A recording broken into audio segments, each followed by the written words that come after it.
I'm connecting to the stream, so we'll see if that's working, and then here we go. It's working.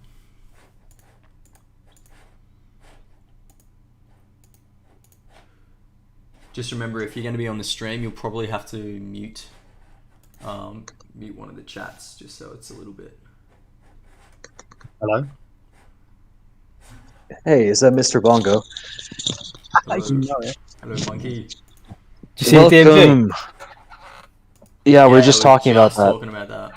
Oh my lord, that was getting absolutely shielded last year. I've got a wonderful. I've got a great little absolutely shielded last year. Show you. What, just me? Well, I guess the whole chat, you know. Okay.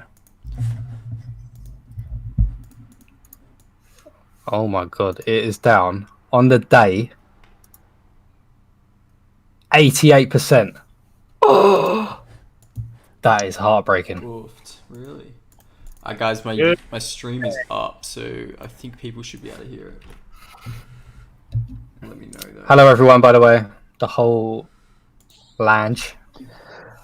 So by the way, guys, if you, Mr. Bongo, is 21:30 UTC time good for you in the future? I don't know what. That's okay, like 9. I think it's 9:30 Greenwich Mean. Oh, it's the same time. Yeah, half 9. Yeah, that's good. Yeah. Okay. I can do that. Yeah, I can usually do like 2 hours ago. It's just today. I rarely have to work Saturday mornings, but I had to today. So yeah. Are we? Is it this day every week? Yeah, if we can, I reckon. Yeah, that's what we've been doing. That's the plan. And we'll try to. Hey, Dr. Fielder, what's up? Just a heads up, guys. We are live. Hey, guys. We're live on YouTube as well, so. Awesome. Should be able to hear us. I'll type something in the chat. Sweaty. Let me just update the link as well. Have you posted that? You have, yeah. Nice one, Luke. Sorry. Yeah.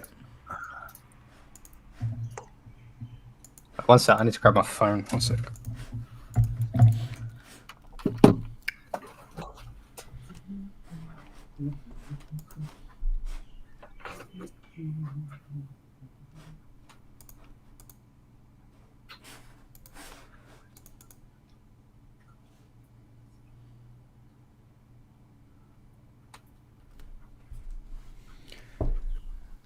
What's the weather like over there? It was quite nice today in the UK. It's going to snow on Sunday though, quite heavily apparently. Oh shit! Yeah, good. I didn't know it even snowed in the UK. Is that a thing? No, we get like slush. Yeah, pretty much. Yeah. Global warming. Put it down to that. We've actually had a really cold summer, if I'm being honest. A really cold summer. It's cold in Australia, like 28 degrees. Nah, man, it's been like it's been really erratic. Like today, it's only supposed to be like 25 today, Celsius. It's been like mid-20s, and then occasionally we'll have like mid-30s, 40s, and then it goes back to like mid-20s again. Like it's just weird. It's been very. It's mid-20. What, Celsius? Yeah. So like, you'll know that we're having like record snows in the Northeast, the Middle East, the Northeast of America, Middle East, and I think like tip of north of Africa, right? Like record snows. Yeah. Should we really weird. Should we get going? I'm going to grab a very quick drink. Yeah. So I've got 1 minute. I'm just going to grab a very quick drink. Alrighty. All the lads are here. Sweet. Keep it loose. So when Fielder gets back, we'll just go through what we're planning on talking about, so we're all on the same page, and just go bang, bang, bang, and then we'll open it up for some questions and chit chat at the end. You reckon? I love chit chat. That's my favorite. Yeah, I'm also going to get a tea as well. So. All right. Oh no, I want a tea. Now I feel like I need a tea. No, what the fuck? So how you been? Like, how's good. Land? Nah, it's good, mate. It's good. We're blessed over here, to be honest. With the I'm so jealous. The Rona and things. We're getting like crazy vaccines over here at the moment. Yeah, I've been hearing the numbers, and even the US is up to like 1.7 million a day. or something they're vaccinating. It's ridiculous. Yeah, it's crazy. So they said they wanted to vaccinate all the vulnerable people by I think it was like the middle of February. So that's like jeez. Yeah. So that's like all over 70s, I think that is. Yeah. And that's right. And they reckon that all over 18s will be vaccinated by June. Which is That's right. That's impressive. That is really impressive. So what does that mean for like work at the moment and stuff? Are you guys all still like locked down? Yeah, Yep. Everything's locked down over here. Oh, I mean, damn. what's it like in London, Doctor? It's it's all locked down. You can get takeaway coffees and takeaway food, but that's pretty much it. Boots is open. Obviously Tesco, the big supermarkets, let me be clear here, are open, but that is it. The rest of it's all locked down. People working from home. Yeah, It's truth. there's just nothing to do. Like you can go outside, but nothing's open. You can do like the same walk every day. Pretty much, yeah. That's my life. It's fighting the boredom. That's what this is at the moment, and not catching it and dying. That's probably the other bit. Yeah, I went through a stage pretty much from like March through to like June or July, where like my job shut down and we were like if you weren't working, you were like at home, you weren't allowed to leave. Man, that was like the craziest like 3 to 4 months of my life. Like I had like, it was just terrible. Like you woke up and you got nothing. Like you literally can't do anything. Like I could not do anything. Like legally could not do anything. So I was just like staying at home, just like watching shit, just like I don't know, just like trading, like look at like charting and like, you know, just fucking around pretty much. Like going to bed at like 3 a.m. and then waking up at like midday, and that was just like normal because there's like literally nothing to do except go shopping. Yeah, it's like it was just that's fucking crazy. It's hard. Yeah, because you try and tell yourself like, I'll have a routine. I can do this. That I'll get up at like 6 a.m. and I'll be on it. But you just think there's no point to anything. What's the point? Yeah, exactly. I would just. What is life? I'd stay up to like 3 a.m. Have you guys used Netflix Party before? Probably not, because you like probably live. Anyway, I wasn't living with my girlfriend at the time, so I had to like we would just like watch movies through like this app, so like you can share the screen and like there's a live chat, so you can watch it at the same time. And I would just do that till like 2 or 3 in the morning every night, like literally every night. I was just like, it was a crazy time. Oh my god, I started watching a crazy documentary on Netflix. Like, what's it called, bro? Yesterday. I love this shit. What's it called? Babe, what's that called? Evil Genius. Oh my god, Evil Genius. Okay. Bro, I watched that. Oh my god. It's fucking insane. I don't want to spoil anything, but the first like 20 minutes. I've only watched like half hour of the first show. Oh my god. You think it's crazy the first episode? Did it get crazier? Oh my god, wait. I almost want to watch that with you. Netflix Party? Netflix Party. Netflix Party? Mate, it's actually insane. One of my housemates, she's like, you guys should watch Evil Genius. And then, you know, when she described it to me, I'm like, oh, that sounds a bit brutal. Like, I'm not really out for like the brutality of things. But then I was hooked. I was like, damn, this is like hella interesting. Honest to God, shout out if you haven't seen Evil Genius, watch it. It's dope. It's crazy. It's like because I don't really want to talk about it in case anyone wants to watch it. Sensitive, or I haven't watched it yet. I've been told to definitely watch it. Was you going to say, Doctor? Was you going to talk about the cat one? Yeah, the cat one. That was messed up. Have you seen that one, Luke? I watched that. Yeah, it's got a good twist. I watched that the first time last week because my girlfriend recommended it. Because when I hear the title and someone told me what it's about, you know what? The first thing I said, like, I'm not into that. Like, I don't want to watch that. But then she was, she explained that there was like the internet like chased him down and everything. But I have a gripe with that show. Like, I have a little bit of a gripe with the show, right? Like the whole like premise of like the documentary is that we are so off track. I love it. The premise of the documentary is that it's like the internet tries to like trace him down and track him and stuff. But like what bugged me about it was like they actually did zero to like help them get caught. Like the cops didn't use any of their information. They didn't help at all. The cops found them on their own. Like the whole internet thing could like literally have never happened, and like the outcome would have been almost exactly the same. And like for me, it was like I thought coming into it that these people would get him, and then somehow like it would be like a thing, and then the cops kind of just did their own thing anyway and found him on their own. Like it was a bit weird, but anyway, it was cool. Yeah, I know what you mean. But I guess the premise was that they warned them.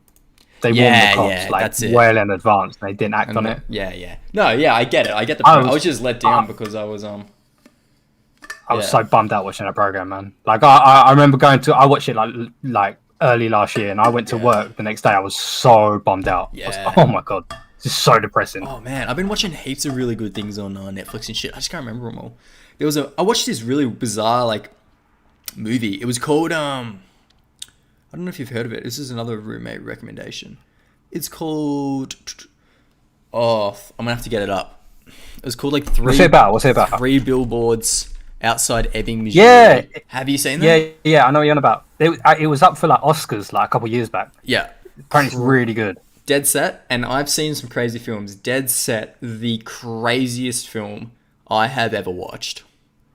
Like every scene, and I don't want to spoil it, but the way I can explain this is how to explain it to people. You watch a scene, right, in shows, and usually there's some boring scenes and timid scenes, and then maybe you get like a couple ones where their climax is big action scene or something. This show, every scene is an 11 out of 10 on the extreme scale. Like, if the producers were sitting there thinking, how can we make this episode as crazy it is, they'd be like spinning the dial to 11 out of 10. Literally every scene.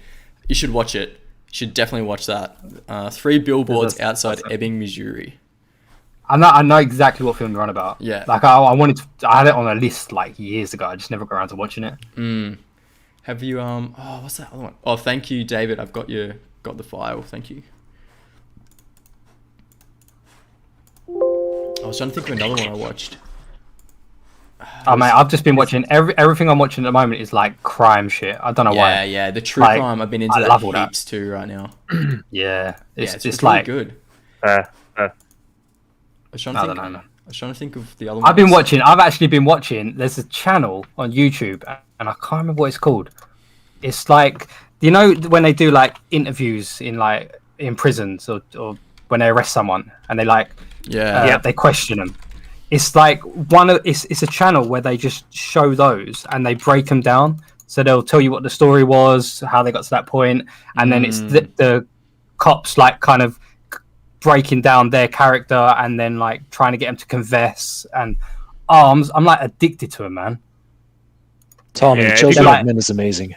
It's so good. Ghost is bad. But Reggie Yates is a good one as well. I think it's JCS Criminal Psychology one, isn't it? Yeah, you called it. Yes. Oh my god, they're so good. I watched every single video on there, and they're all like 2 hours long. They're fucking good, man. Yeah, those are insane. These are insane. You can get stuck in this. Yeah, they're really just watch over and over and over again. All right. I know. That Chris Watts. Have you heard of that Chris Watts story? Yes. No. Oh my god! If you haven't, just go watch that video.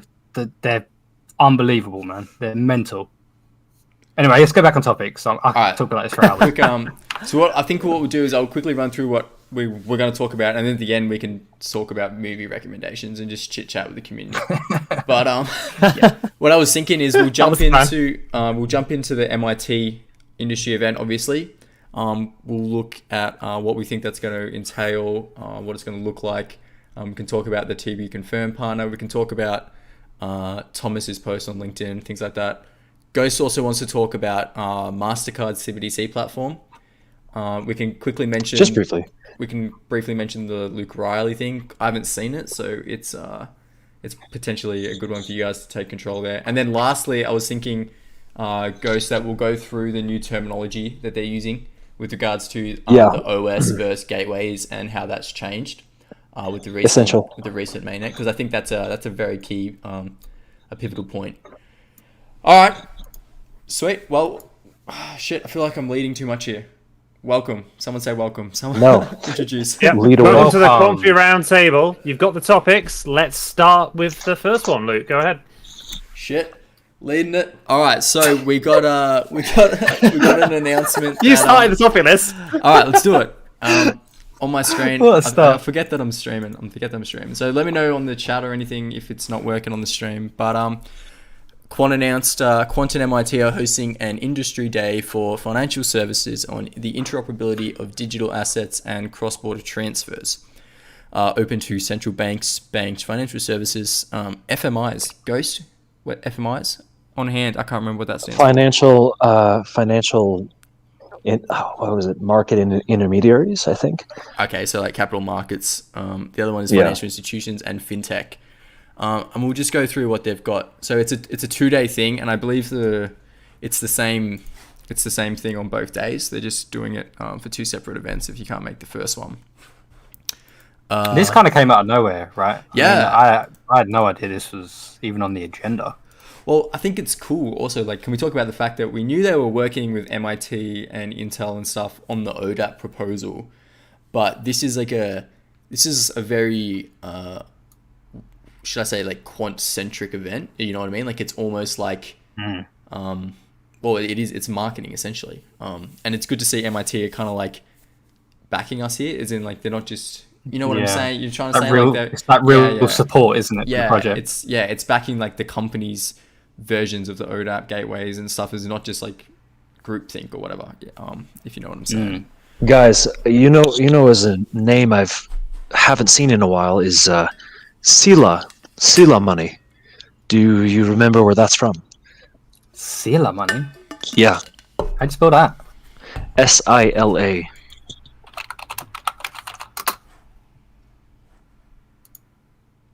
Nope. Can't say I ACH do. payment API. So this comes from I think this is CBC 2019. Remember that conference? Yeah, where yeah, Gilbert yeah. was on a panel with another MIT professor. Yeah, I remember. Big What's his red name? background. Yes. Huge red, big red. I forgot his name though. Come Which on. for us means green, by the way. Nothing's red in our case; it's always green. Just put that out there. Are you colorblind? Yeah, that's what I was wondering. Or are you from China? Is that what you're saying? You know, in China, green means down and red means up on the chart. Really? Yeah, no joke. I thought that was just in Australia. Hey, No. Oh, okay, I get it. Classic. It's like a proper Yeah. dad joke. Someone just mentioned that they're not too sure who MIT is. Ghost, I was thinking perhaps we could just give an overview of what they are and some of the things that we're involved in. Oh yeah. MIT is the Massachusetts Institute of Technology, I believe. Obviously, it's probably one of the number one places for aspiring like technological engineers, computer engineers, scientists, and all that stuff to go to create innovative things. They had a hand in creating the original the internet, I believe. Ghost, or am I thinking UCL? Yeah. They were also one of the first nodes for DARPANet. Yes, and more context to what Quant working on. Obviously, they partnered with the Federal Reserve on CBDC infrastructure and the digital dollar. So that's kind of a pretty pivotal piece of information, I believe. Alex Lipton from MIT. So yeah, it's pretty. MIT are early in the game all the time, it seems. Yeah, yeah, They're on Like their finger on the pulse. I mean, you can't get and a it's bigger interesting. endorsement. You really can't. It's interesting that we are mainly associated. Well, Gilbert has said we're associated with the whole of MIT, but we're not necessarily just associated with the Digital Currency Institute. We're actually associated with the what was it? Connect, like what was it? Brain just straight up like fizzled out right there. I know what you're Connection Science, I think. The Connection Science branch. And that's where Harjono, Alex Pentland, and then there's a third one. Connection Science was correct. Mm-hmm. There's a third player there. Should we? But yeah, pretty interesting. So yeah, essentially, like MIT is pretty big. Like everyone knows MIT. On like the what do you call it, educational, whatever. On that side, it's pretty much one of the biggest endorsements you can get. Really, this is almost like a co-marketing event they're doing here. You know, MIT and Quant. If you're looking at the stream, you'll see the agenda screen board I've got up, and dare I say, it is bloody gorgeous. I love the orange. I love the orange. I really do. It just works. Honestly, with the grey and the black and the white, it really works. I'm loving it. Should we go through the talking points just to see what we think is going to happen in each of them? Okay, good. Yep. It's going to be yeah, we can cover. Yeah, I think it's exciting for me. Maybe you guys will agree. We haven't really had Gilbert take the reins or do a video speech or something like that for a while. We haven't really heard him talk.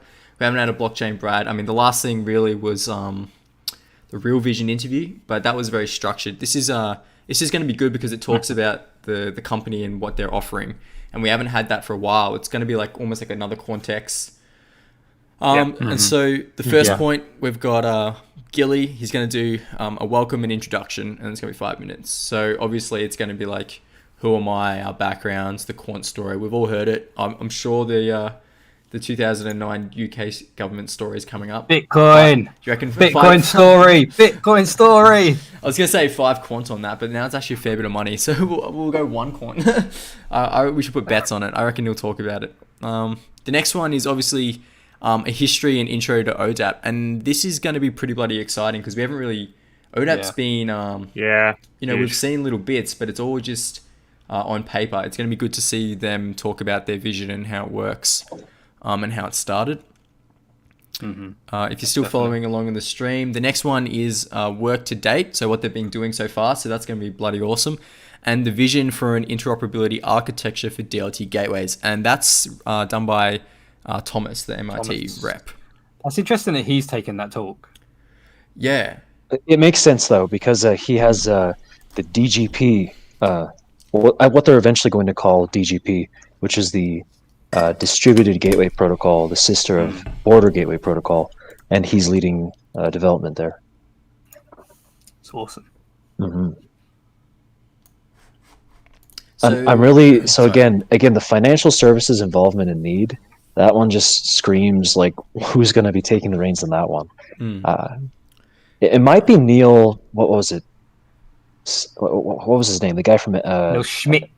From Schmidt or Neil Schmidt. Intel. Yeah. Neil Schmidt. That's it.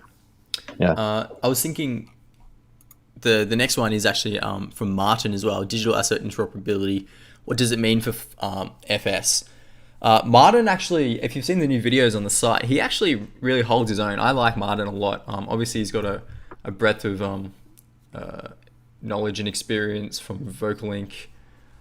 It is VocalLink, yeah, VocalLink. Or am I thinking? Yeah, it was. And that's going to be a good one as well. I think that one, and this is where we should actually talk about the MLT, multi-ledger tokens, because I've seen a lot of confusion about the tradability of these assets. Is it like diluting the ecosystem and things like that? So maybe, guys, we should discuss what we think the MLT like framework / standard is going to look like in a literal sense, and maybe go through like an example. Ghost, what do you think? Something like that? Just while it's on this good point. Yeah? No? Sorry, I got a little interrupted, but it's okay. Right. What were you saying again? I'm sorry. Please repeat yourself. Should we do an example of the MLT, multi-ledger tokens, and how that standard can come? Yeah, we actually covered that a little bit before in the pregame, I guess. But let's do it again. MLT, what is that? It's actually based on an IMF standard for CBDC issuance, and so Quant takes that standard, supercharges it, and says, look, all right, you are a bank or some other intermediary that has collateral. You then use this collateral to mint one-to-one digital tokens that you can track. So initially to a private ledger, right, a permission ledger, that then can interoperate with whatever ecosystem they wish to involve themselves with. And so that sort of standard is going to be really important whenever you have central banks and financial FMIs, and I think that might be financial market infrastructure, by the way. Yeah, someone mentioned FMIs. That. So should we just talk about like why this is important? And so like the whole point of these digital assets and representation tokens is that they've got a track record. Like that's what a ledger is. Like you can see where it's moving from one to the other. The problem that these institutions have at the moment is if you're moving it from one permission DLT to the other permission DLT, it's swapping ledgers. And like, so for example, if you try and do like a swap between them, right, Ghost, sometimes the record isn't going to be on where it originated from. Whereas Overledger is allowing I almost think of it like, let's say you've got one chain, which is like a railroad, right? And then on the other side of the thing, you've got just a normal car highway. Now, like a train works fine on the railway, but if you try and lift it up and put it on the road, it doesn't work. And if you try and pick the car up off the road and put it on the train tracks, it doesn't work either. So Quant is kind of like in the middle of those two, and he makes them work on both. And that's basically what this MLT is all about. It's creating, like, instead of having the need for these interoperability liquidity tokens like Ripple and Stellar, it's kind of like, it's thinking, well, you can keep the token, as it is on your chain, and we'll just represent it for you on the others with an ability to track it back. Am I on the right track there? You think that's kind of a good explanation? Yeah, I think that's a really nice explanation. And we're bootstrapping off of the analogy I think Benjamin Jorgensen had for how Quant interacts with Constellation. I'd really love to see what new updates are with that team. It'd be pretty interesting to have a follow up with them. But absolutely, interoperability means is more than just semantic interoperability. It goes much deeper than that. So an example of this, could be the Wells Fargo coin. Is on, let's say, a permissioned Ethereum chain, right? But they want to settle, let's say, with SDX, and SDX runs on Quarter, or they want to swap with like an SDX Quarter-based token or something like that. MLT allows these two tokenized assets to communicate and work with each other while leaving both parties having a record of the transactions and stuff on chain, correct? Mm-hmm. Cool. Sweet. I think that's a good overview. Do you think? Mm-hmm. Move on. So yeah, the last point is financial services involvement and need, to be confirmed. So there's two ways you can look at this, from my opinion. You guys might want to chime in. It's either a logistical issue. They have someone lined up, or they have a few people lined up. They're just trying to nail it down, or they have someone lined up, but they're waiting for like a bit of work to come out or something before the date. I'm leaning towards the first one. I'm not sure what you guys are thinking, but I'm leaning towards. I think they have some. Option one. I'm pretty sure they have someone lined up. If they have the talk ready, I'm pretty sure or the topic ready. I'm pretty sure they have someone lined up already. It's not far off either. We're 2-3 weeks away. Sure. Yeah. I'm pretty sure they have someone lined up. Sweet. Who knows why I haven't mentioned that yet. All right. It's me, by the way. I'm doing the talk. I'm gonna smash it. It could also be the fact they don't want to say anything, because by saying it might create the rumors, or it might actually be someone they want to bring in, right? And suddenly say, actually, this company or this person's actually involved in it. So it's true. It's going to be good. It's going to be good. It's Tim Cook, I heard. It's Bezos. When Apple partnership. He's left Amazon to be a board member for Quant. Could you imagine? No. I could imagine. All right. I could. Oh wow, I'm imagining. The thing that I will say is the question and answers has me nervous. It always has me nervous when there's these internet registry things, because you've got people on the internet that are just absolute trolls. But hopefully it's all right. All right. Do you guys have anything else you want to say about the agenda, and then we'll move on to the LinkedIn posts, and we'll just analyze some of the likes and comments, I suppose, just for fun. Yeah, I saw one interesting one from JP Morgan actually on the MIT post, and it was a pretty big mover and shaker for JP Morgan. So that's pretty interesting. Okay, so cool. I've got the Thomas post up on LinkedIn here on the stream. We're thrilled to announce. I love the cooperative nature of it. It's like we are, it's not like We are thrilled to announce a new initiative on the development of standardized gateways and asset transfers for blockchain DLT. We have a short Zoom seminar on Feb 18th for the Northern Hemisphere and another one on Feb 19th for the Southern Hemisphere. Here are the links. And then he obviously posts the screenshot, the image board with Quant and MIT. If you guys wanted to see my screen, you can jump on the YouTube live and just mute it and you can see what I'm looking at. So we've got a few comments and things, which is all good. What did you say you found interesting, Ghost? And so on the LinkedIn post from Thomas Harjono, I gotta pull this up, but there was a key infrastructure lead. I'll find it. So it's I see that Alex Lipton was the guy that liked it. Is that why you were bringing that up before? Well, and not only him, but another member from Seedler Money too. Angela Luska, co-founder and Chief Leaf Officer, head of blockchain infrastructure at Swisscom. I mean, you don't get any better than these guys. Like multiple Swisscom reps. That's right. Yeah, I mean, this is a great name. You know, this is just fantastic marketing, really. I mean, you have an MIT event on one of like the biggest issues in the industry alongside Quant with the solutions for it. You know, like you don't get better than this. You know, these people are going to be watching Gilbert talk about his vision and his product. Like it's, you know, Jesus, it's good. Anand Purohit, Executive Director, CTO, Cloud Strategy and Governance at JP Morgan Chase & Co.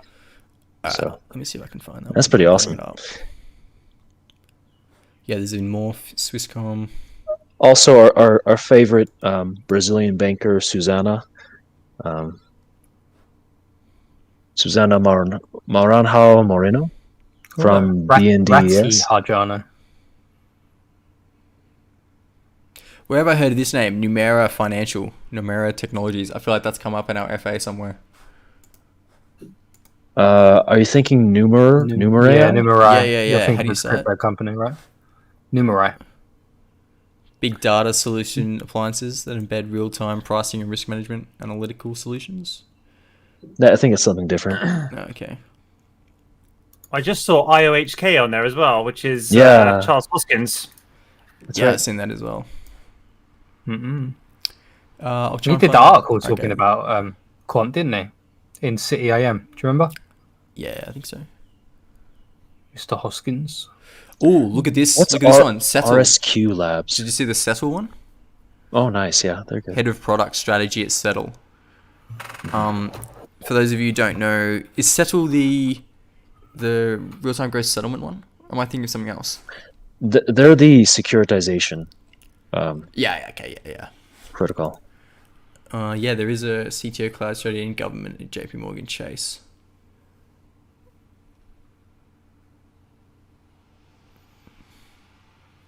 He's also a consultant. He just finished at Cognizant, and he also worked at NTT Data.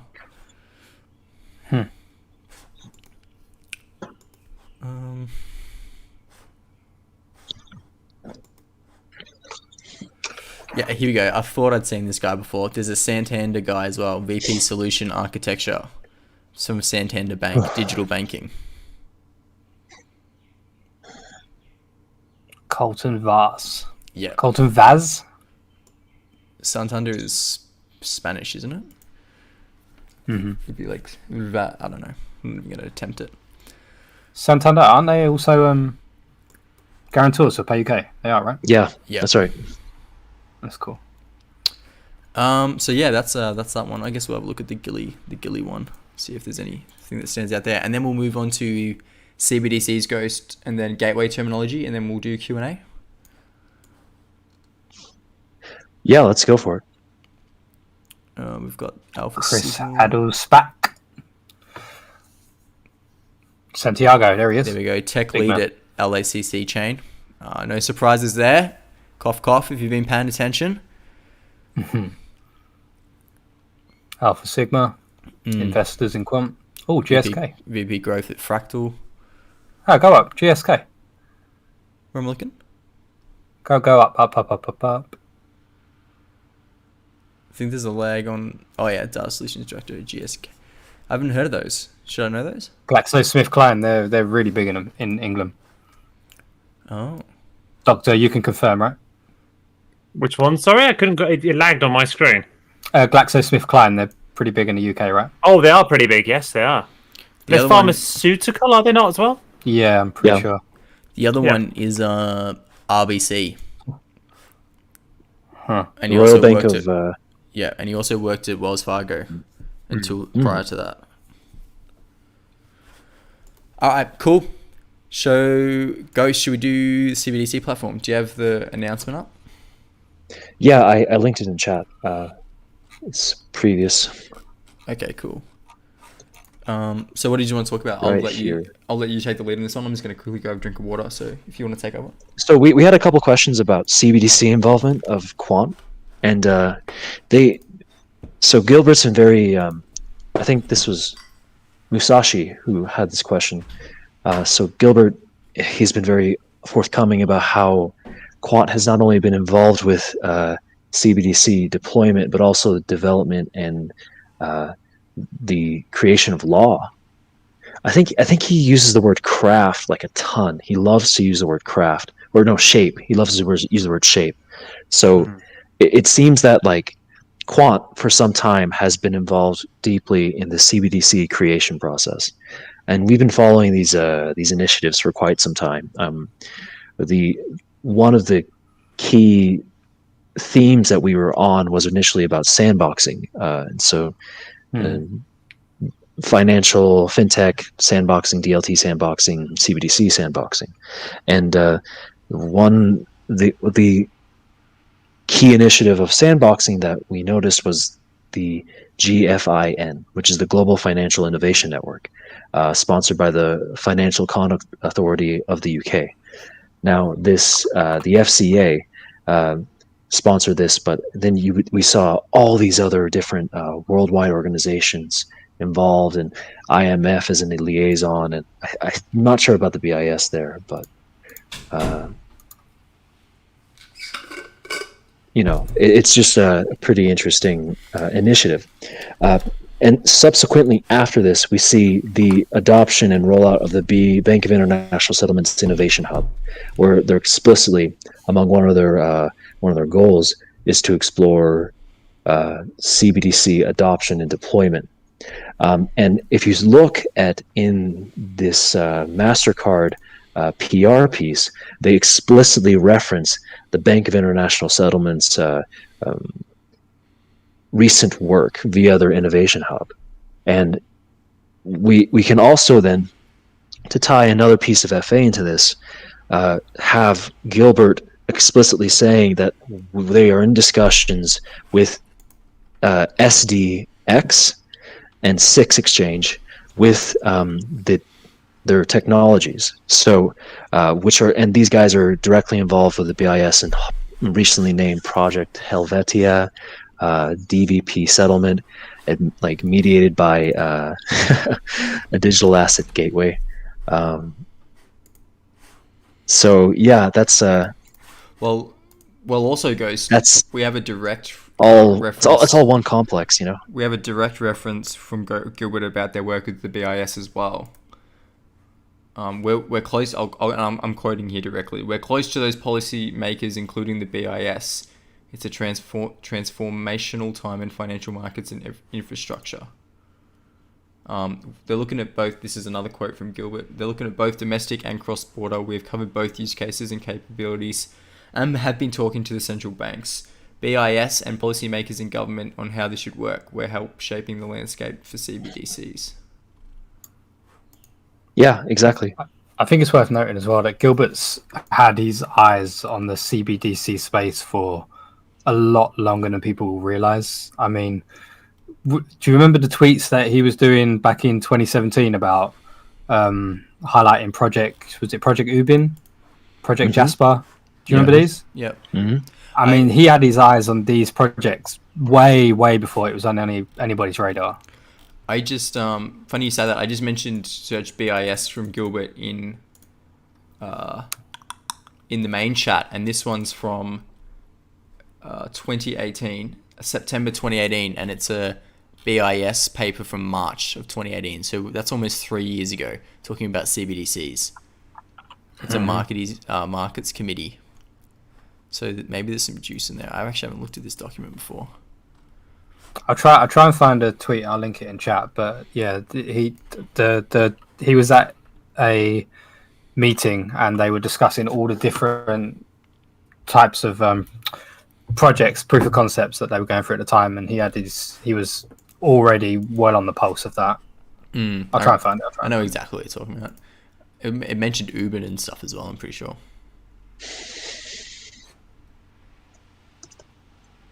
Okay, so you happy with the CBDC MasterCard thing, Ghost?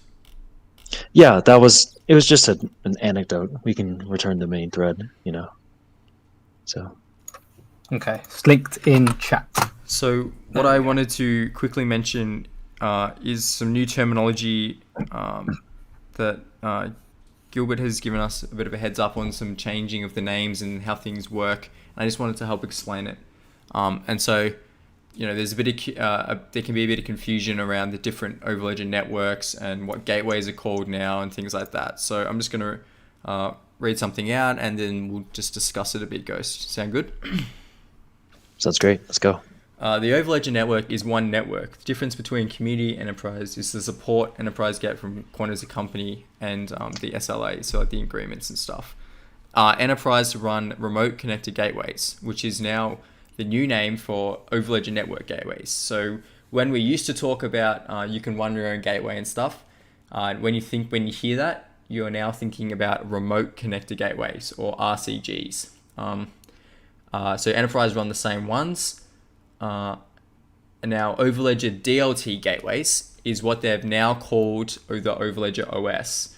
So they've gone away from the operating system to Overledger DLT gateways. And they've done that because an API gateway is what banks and financial institutions understand and get.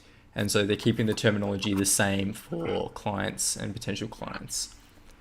And so basically, how it will work is remote connected gateways will run the DLT nodes and stuff like that for, let's say, IOTA and things, and they have an algorithm that measures each remote connect gateways, their stakes, their latency, and prioritizes them to receive and process requests from the enterprise and community.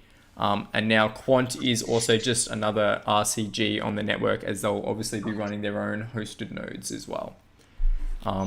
And so, yeah, I hope that clears things up a little bit. Ghost, did you think that was all right, or do you want to touch up on anything there? Or yeah, just want to briefly touch that. You can basically think of as as an Overledger gateway is the gateway you run, and as the remote connector gateways is the gateways other people run.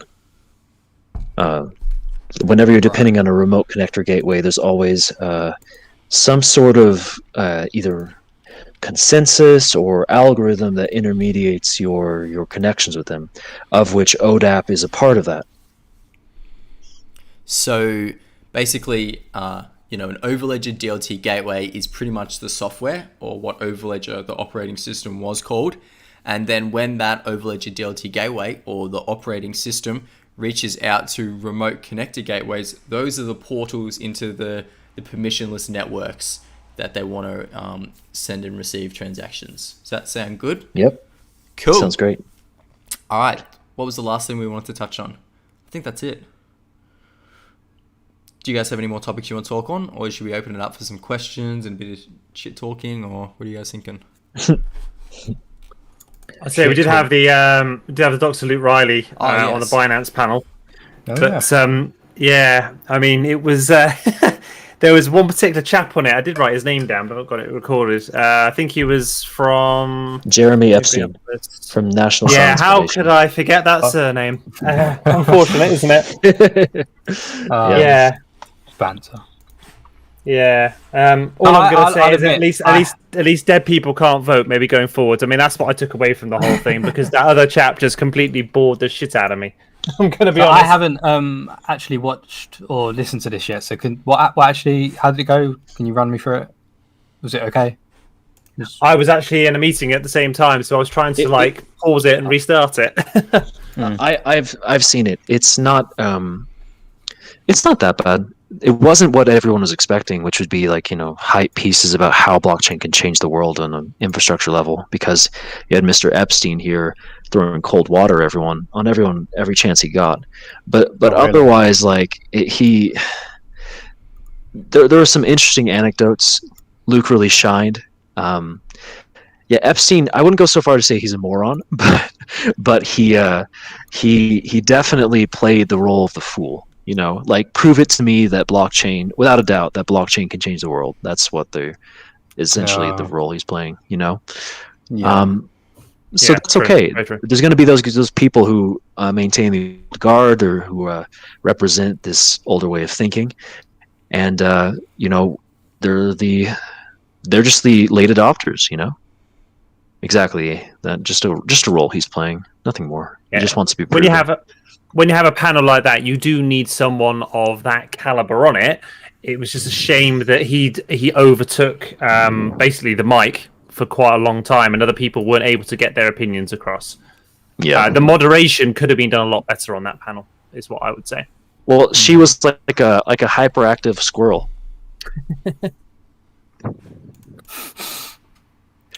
Like what comparison would you make her? Like, it was such a strange mediator. Like, I suppose you're always going to get that with those sorts of panels. You're either going to get, they're structured, everyone gets their chance to talk, everyone gets their points across, or you get the mess. And I guess this was just the mess. Yeah, I think it's one of those ones. I think you just go watch it yourselves. Skip the parts where he waffles on, and listen to the bit that Luke does come in on. He makes some very valid points. He does try to bring it back on track where he can, but the other chat was just frustrating to listen to. I mentioned this before, so in the pregame, but I'll mention it again. Luke's brief touching point on his experience with blockchain voting and how you need to get permission nodes set up even when you know who you want to deploy was really interesting. He essentially made the case for having a government platform for distributed applications, because of the ease of use and the integration of a common standard of such would be much better for the deployment of future applications such as voting or health record exchange or what have you, and that's what we're seeing with the EBSI, that's what we're seeing with LAC chain, and that's what we're seeing with Quant Network's website and what they were briefly saying about we're going to connect to these. So it's all coming together. Cool. So you guys want to open it up to some questions or some chat? Just shoot some shit? Shoot some shit. Maybe for 10-15 minutes, and that'll bring us to an hour for the stream. Yeah, so if anyone's got any questions in the chat, put them in. We'll tackle them. If they're technical, I'll leave it to Ghost. If they're not, if they're about Netflix, then I'll answer them. Yeah. I'll watch the YouTube live chat as well. A little more about MLTs. Hey Tommy, I don't know if you were here maybe 20 minutes ago, but we did touch on them a little bit. Essentially, it's a way for Quant to represent assets that are tokenized, that are running on different networks that previously cannot represent and communicate together. And so basically you have entities like SDX who run on Quarter, tokenizing assets on Quarter, and then obviously their CBDC framework and work they're doing. And then you have people on the other side of the world or wherever they're doing, working on Ethereum or Hyperledger or their own private instances, and they want to do the same thing. They're tokenizing assets or CBDCs. And so MLT basically allows these two different networks with different tokenized assets to interoperate, communicate, swap, and is pretty much like a bridge framework. Hope that helps. Well, and it's a bridge framework that central banks, first order financial intermediaries that will receive wholesale CBDCs, and native distributed ledger like institutions are going to use in order to onboard fiat. And it's a really important primitive. It's the kind of thing that you're going to see like challenger banks and the whole open banking ecosystem adopt in order to integrate CBDC. It's pretty important. And yes, Tommy, it can definitely be applied to assets like MIR, SNX, etc., because it provides the regulatory compliance as well as the auditability of the synthetic asset, and avoids the pitfalls of a situation like 2008 where we had multiple copies of multiple synthetic copies of a single original let's say debt obligation, so it actually increases resiliency of the financial network in the process. Wouldn't it be cool if someone could do like an investment application for tokenized stocks or tokenized property or tokenized art, and then there's payment forms where you can take CBDCs, you can take cryptocurrencies, you can take fiat, and it's all in the one interoperable, like seamless flow. It'd be pretty dope. Yeah, it would be, for sure. Any more questions? What is the next big thing that Quant is aiming to do this year or half one? Community gateway. Or remote community gateway, I guess you could say. Yeah, and getting the payment channels live with fees and all that via the treasury in the next 2 quarters. I would say... Sorry, Luke, go on. No, that's right. I kind of tailed off there. Didn't really know where I was going with that. That's right. I would definitely look for the 18th and 19th. Again, what we just covered during this chat as well, about the interoperability of digital assets. Having a look at that agenda. I do expect some information to come out of there. I don't necessarily expect partnerships. But what I do expect is we're working on this, which we already know. Obviously, they're working on the ODAP, but also what the next steps are and what kind of timelines they're involved in as well. I would expect some of that to come out. Yeah, and I would also expect... Gilbert likes to talk about things, and I would assume that we might even get lucky about, we're working with X, Y, and Z to implement this in this use case. That's why I'm pretty excited for that last point where it seemed almost like a use case dot point, essentially. Yeah, agreed. I was just being very careful not to say there's going to be loads of partnerships because I don't want to set the scene like that. I don't think we'll get partnerships. You heard it here first, folks. No. You heard it here, folks. From Dr. Fielder himself. Nah, I don't think we'll get partnerships. I mean, we can, potentially. There's always potential for everything. But I think sorry. You go. Where did Gilbert first talk about MIT? Because wasn't that just in a random interview or chat? Yeah. It was. I think it was a Napa meeting. Was it? Yes, and Susanna was there as well. Yeah. So there's. I mean, even just in little talks, we're getting these kind of huge announcements. They would be a huge announcement any other day, but Gilbert just drops them like they're nothing. So yeah, cool. It's the insight I'm looking forward to on that use case one. If they talk about like a real life opportunity or market need, it can give you a fair amount of insight into what's going on. The crazy part about this too is that as far as it goes for permissionless use of QNT, that's not even a thing yet. And we're still seeing so much activity and so much dynamicism with the price that, like, just based off like the information surrounding like what we're involved with and where the technology is going, the lockups are going to just change the whole game here, because people want yield. That's a huge part of this entire ecosystem. And when you give them a mechanism of using yield and the level of adoption and universal standards that are being developed here, you just have a powerful proposition. Someone asked, is MIT, this is a quick one, is MIT an official partner? I mean, to be honest, I would say, like, if you're going to co-market something like this with a standard that you've been working on, in a sense, and the branding on it as well, both connection science. I would say that's official partnership. It's not like you know, it's not going to like write a press release or Official. anything, but it's there, you know, like, you know Yeah. what I'm saying? It's not, I would imagine that Gilbert would class them as a partner. oh yeah. A partner is someone you're working with on something. On a, right? on a goal, So yeah, I would on a imagine. on a sole goal. Yeah. Another one, someone asked, So will there actually be a need for a bridge currency if ODAP is approved and running? That's a question from the real Slim Toshi, which is a great name. Oh, okay, cool. That's a Are you tough- saying like XRP?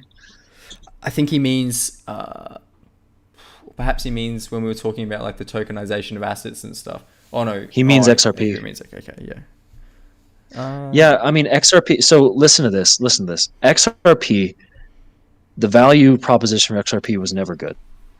Like even if it was like completely compulsory for using Ripple, and this is the reason, and it's only because of one factor and one factor alone, and that's velocity. A bridge token, there's no reason for anyone to hold it other than to use it and to like dispose of it as quickly as possible. Because if you're transferring assets, you want as little what can you say, like arbitrage, or like, you know, price movement of the asset you're moving while you're going through one asset to another. And Ripple prides itself on that. It always did since the beginning. So it was slim to very shaky proposition to begin with, and then when you add interoperability like this in the mix, it's like even more so. So liquidity protocols were never really the juice. But I heard XRP is going to $589. So Oh, Dredd, do you remember that? Or do you remember that like poor girl who like was convinced that XRP was a higher like opportunity? That was heartbreaking. I know, poor girl. Remember, we had to explain it to her. That was. The moment she got it, she deleted her post. It's like, I know, because everyone was being really horrible to her. I have that video saved. I recorded her response. you were sweet to her, dude. You were sweet to her. I know. She just didn't really understand. Bless her. I think that's a lot of the space, though, isn't it? That's a lot of newbies coming in and a lot of new people. They see, oh look, that's XRP's only 20 cents or 30 cents. So when it goes to Bitcoin's price, I'll make a lot of money. But they don't understand about market caps and circulating supplies and. Dude, someone I really respect has a doctorate, and he straight up came to me and said, "Hey, Ripple seems like a really good value. It's only 2 cents." So, yeah, see, people. So unless they understand about circulating supplies and market caps, who unless they're told, they're not going to figure that out for themselves, are they? So there really is a real thing that I think a lot of people aren't even thinking about, which is like the fact that it's so well known. Like the fact that like out of anyone, this person picked XRP because it had such a high market cap. There's something to be said about like what would we say, like notoriety, you know, like how well known a coin is. mm-hmm. It definitely supports price as like a self-supporting price mechanism, you know? Yeah. Because as new blood comes in, they see it and they see the low price, like, oh yeah, throw a few dollars in there, and that makes all the difference. Yeah, that's why these coins stick about. Someone asked, are there Quamfy business developments in Asia? Well, wasn't there that quote that we couldn't quite. You could read it both ways. It was the Samsung South Korea quote from Gilbert about only the multiple meetings we had with Samsung in Korea. That's right. No biggie. So, I mean, other than that, there hasn't been too much, has there? There was that China initiative years ago, wasn't there? Do you remember? Yeah, they joined. JBI. Yeah, so go ahead. They joined JBI. And they also, Gilbert said that their board had met the highest levels of the Chinese government. So, Gilbert got scared. Something also to be said is the cross-border application of Singapore with multiple European countries. Singapore and Switzerland have a ton of like collaborations actually. So what was the goddamn, what's that tech company that they have offices? Oh my god, it was like a consulting partner that it was like an 8 billion market cap. What was it called? HCL. Yes, that's it. HCL. Thank you. Mm-hmm. Yeah, the thing with Quant is the approach they went with is they had consulting partners. So what consulting partners are? It's like Accenture, PwC, things like that. They KPMG. Yeah, they consult with big tech companies and stuff like that, and they can lead to like vendor contracts and stuff. So pretty much they're kind of like almost like a sales team sort of thing. Like if someone comes to them with a need or something like that, they can push them in certain directions. And so what Gilbert understood from the get-go is that to scale fast and hard is you got to have people in the ground in the different regions who know the connections and the contacts and the clients, and then bring you almost like a pipeline of potential leads pretty much. And Gilbert's always told us that they've got consulting partners in all regions across the globe to help with that development.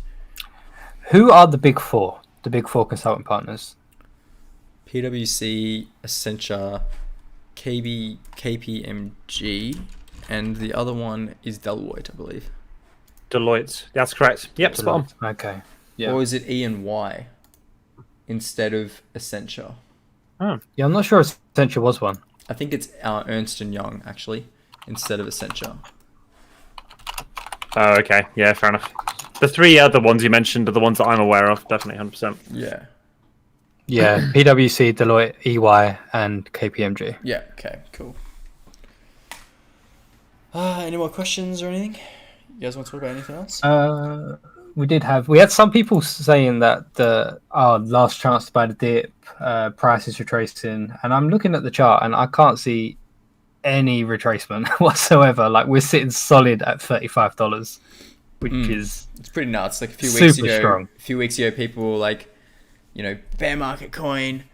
We're gonna have to wait years. We're stuck at $10, and then I've been saying this for so long, but like you need to understand how tight and constricted the quant supply is. Like once this thing gets some major news, or we get on a huge exchange or something like that, like it's gonna fucking like blow. Like the supply is so tight already. Any of the big whales are already getting out on this shit liquidity. We had someone that was 130,000 quant exit in the past month or two, and we've gone up 4x in price. Like this, they're just imagine when we have, what do we got? 14,000 holders. I think projects like Chainlink and stuff, obviously they've got bigger market caps and more, accessibility. They'll put it on 3,000 to 5,000 a day. Imagine what happens when we double our holders or triple with the same amount of quant. It's just they're all fighting over. There's no dilution. That's what I'm saying. As we get more news and we're getting more exchanges and stuff like that, there's no more quant. All the quant's out there.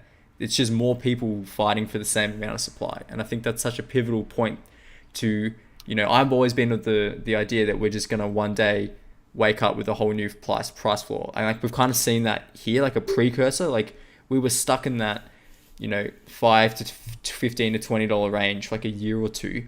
And then we just jumped up straight up to $40, like on our first big leg up. So, it's just, in my opinion, I don't know. So Tommy, I think Luke just mentioned that how many holders. So I think is it around 14,000?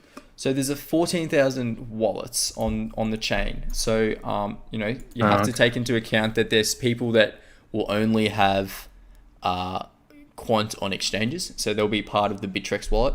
But then you also have to understand that there'll be people that have 10 or 20 wallets with quants spread out. So it's kind of like a hard metric to really gain. It's more of a comparative metric against other things. I think Chainlink has 400,000 holders, just for perspective.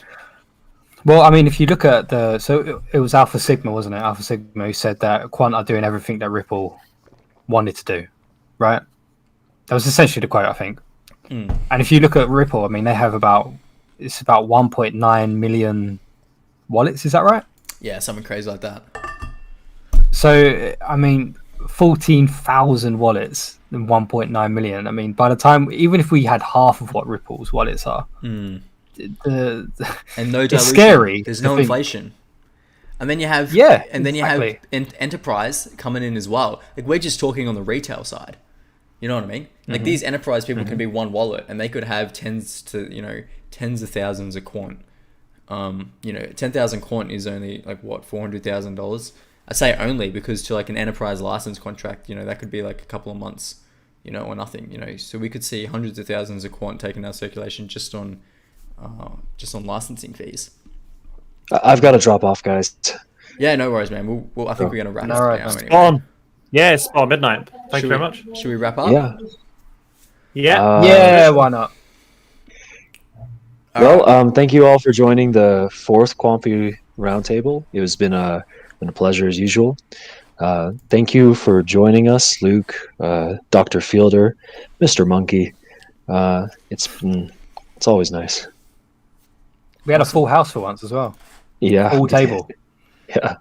I think we will have Just, more times in the future too, because we understand what time we're gonna do it. Yeah. Going Getting forward. the flow a bit now. Yeah. Cool. 21:30 UTC every Friday evening. We will be here, same time, same let's place. go. Oh, radio. He's got the radio voice. Oh, I love shit. it. I love it. Oh shit. All right. Take care, fellas, and see you later. Bye.